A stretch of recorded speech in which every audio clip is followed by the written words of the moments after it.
seja muito bem-vindo novamente ao canal Letra de Letra. Eu sou Carlos Henrique Carneiro, História da Literatura Pretensiosa, com uma obra do século XX, na época do chamado Modernismo Fase 2, Dionélio Machado, o livro de 1935, Os Ratos, uma obra escrita, segundo o próprio autor, em 20 noites, depois de incentivado por Érico Veríssimo, Porto Alegre, Rio Grande do Sul.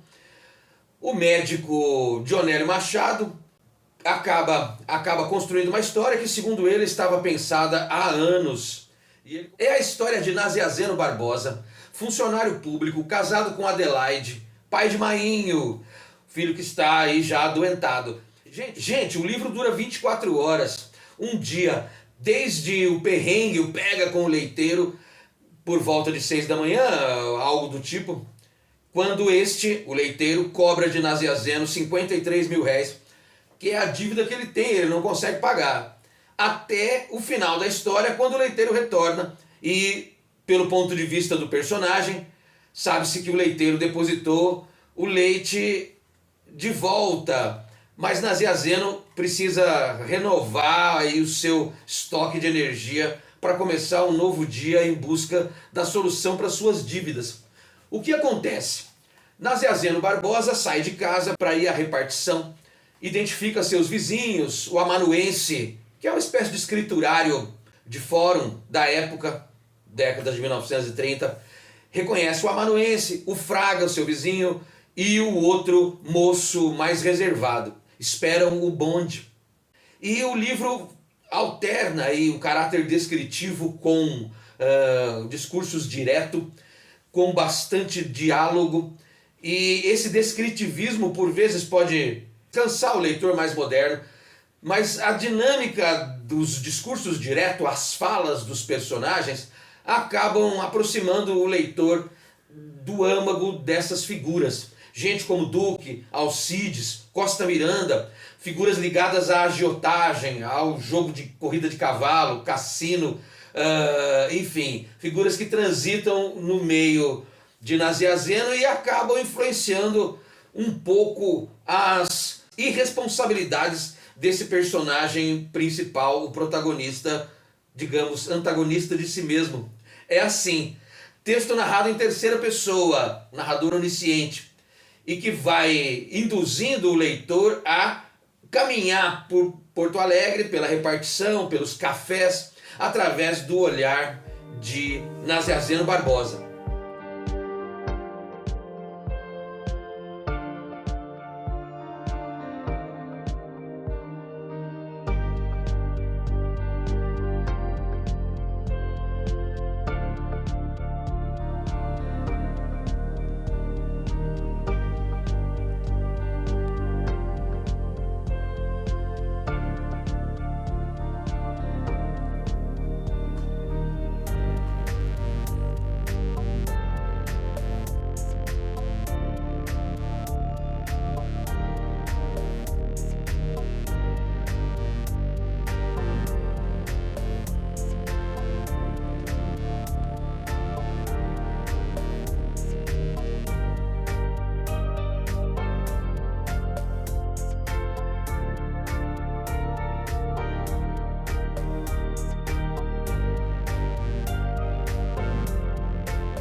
Pois bem, agora que você viu as principais partes dessa história, saiba que dentro desse arcabouço crítico, o livro está ali pelo modernismo de fase 2, como falei no começo, décadas de 30, 40, o que significa gosto pela análise psicológica de personagem, denúncia social e um certo pessimismo, né, rondando esse tipo de protagonista.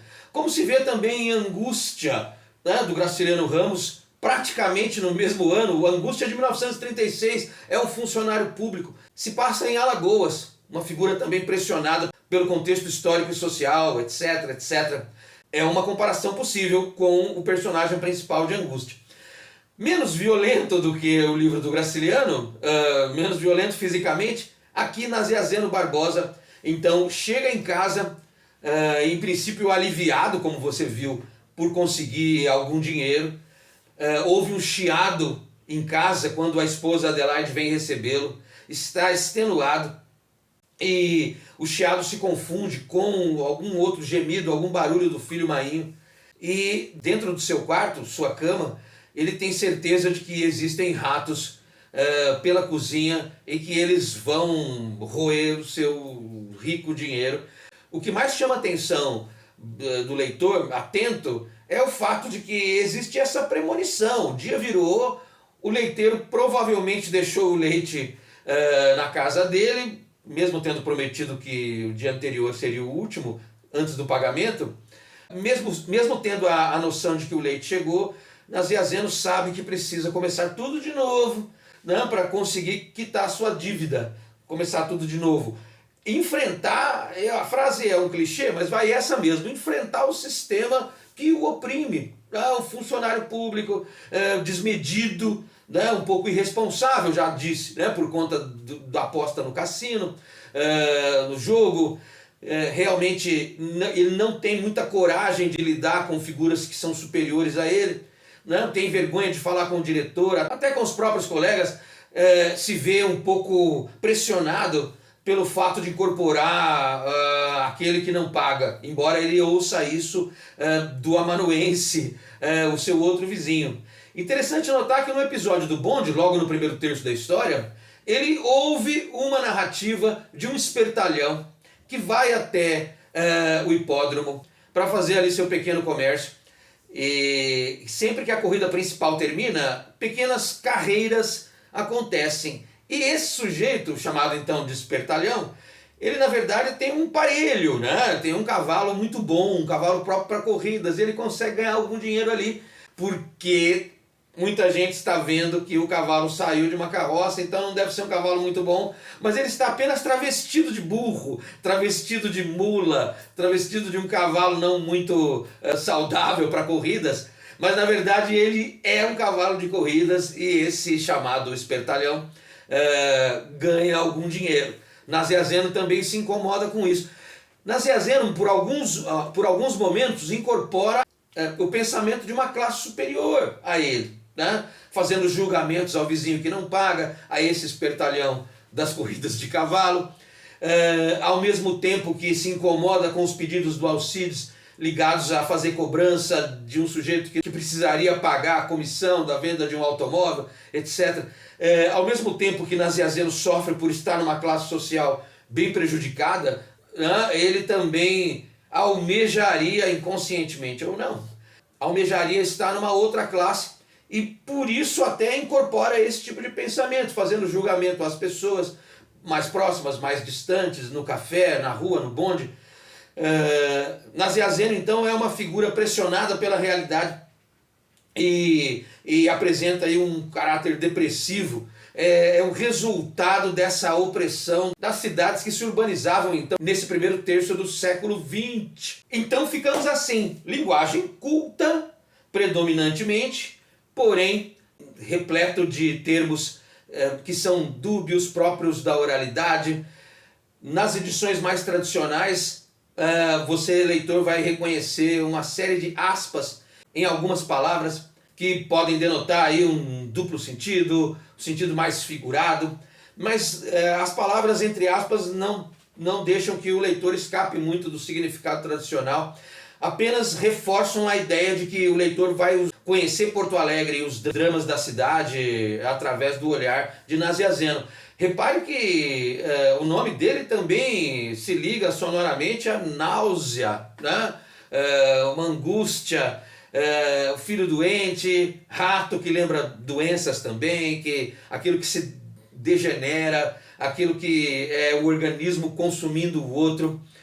Os ratos seriam essa passagem inexorável do tempo diante daquelas figuras que estariam marcadas apenas para servir, né? E talvez não consigam mais um lugar ao sol, é uma espécie de nova escravização. É o que esse romance de Dionélio Machado, 28 capítulos, é o que esse romance nos mostra. É isso, espero que tenha gostado. Os Ratos de Dionélio Machado. Boa leitura, até mais.